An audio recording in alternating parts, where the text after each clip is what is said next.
লা লা লা লা লা লা লা লা লা লা লা লা লা লা লা লা। জঙ্গলের মধ্যে বসে কি রান্না করো? জঙ্গল কোথায় পাইলা?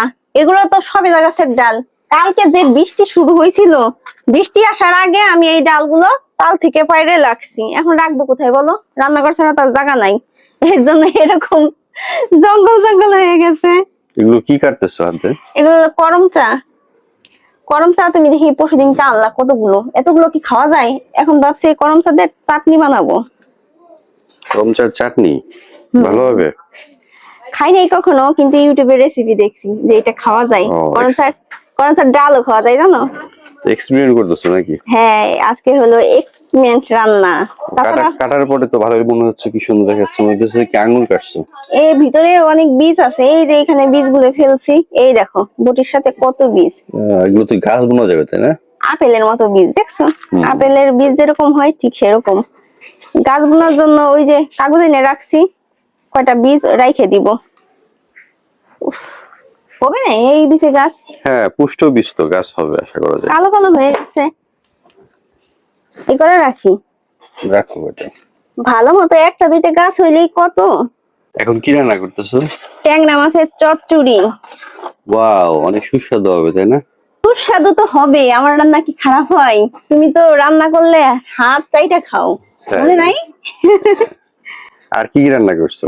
এই যে এটা হলো ট্যাংরা মাছের চচ্চড়ি, আরো রান্না করছি পাঙাশ মাছ সকালের জন্য, আলু সিদ্ধ, পেঁপে সিদ্ধ, আর হলো একটু ভাজি করছি। আর এই যে এটা রান্না করবো এক্সপেরিমেন্ট, দেখি কেমন হয়। একটু শুকাই গেছে, এর জন্য কেমন যেন একটু কালচে কালচে হয়ে গেছে। দারুণ একটা রেসিপি হবে। হ্যাঁ, জানি না কেমন হবে, কিন্তু ইউটিউবে দেখলাম অনেক তো ভালো রিভিউ দিছে, অনেকেই ভালো রিভিউ দিছে যে এইটা দিয়ে নাকি চাটনি করলে খুব মজা লাগে। একটু রান্না করে দেখি আমার কাছে মজা লাগে কিনা। তোমার গাবলাই কি? গাবলাই হলে বললাম না, পাঙাশ মাছ রান্না করছি।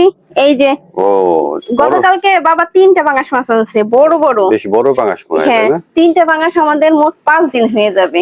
5 দিনের একদিন আজকে গেল, আরো 4 দিন পাঙাশ মাছ খাইতে পারবো। আমি রাইখে আসতেছি, দাঁড়াও। দেখছো আজকে কি গরম পড়ছে?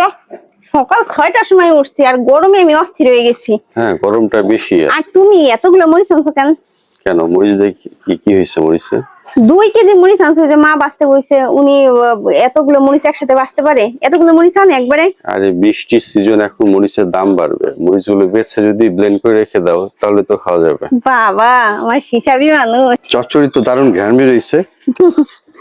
অনেক রকমের সবজি দিয়েছি বুঝছো, মিক্স সবজি দিয়ে ট্যাংরা মাছের চচ্চড়ি অনেক ভালো লাগে। খুবই সুস্বাদু হবে। কি বেগুন আছে এর মধ্যে? বেগুন, আলু, পটল, পেঁয়াজ, আর হচ্ছে ধন্দল দিছি। ধন্দল না তো, ওই যে বাজার থেকে আনলাম না ঝিঙ্গে কিনা, ঝিঙ্গে দিছি। ধন্দল আছে না, ঝিঙ্গেটা বেশি সুস্বাদু। ঝিঙ্গে দিয়ে তরকারি রান্নলেও মজা লাগে। রাত্রে রুটি করো এর সঙ্গে, খুব মজা হবে। ইস, ভাত রান্না করে রাখছি, আবার রাত্রে রুটি। অনেকদিন খাই, অনেকদিন এই চচ্চড়ি করে। আর আমার জন্য 2টা বানাই দিও। আচ্ছা ঠিক আছে, বানাবানি। কি 5 মিনিটে বলে তোমার করম চাটনি রান্না শেষ হবে? 5 মিনিট তো হয়ে গেছে।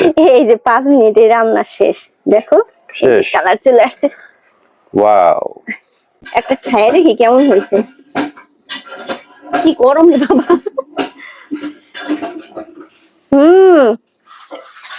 অনেক মজা হয়েছে, যা ভাবছিলাম তার থেকে বেশি মজা হয়েছে করম চাটনি। তোমরা যারা এখনো খাও নাই করম চাটনি, রান্না করে খেয়ে দেখতে পারো, খুব মজা।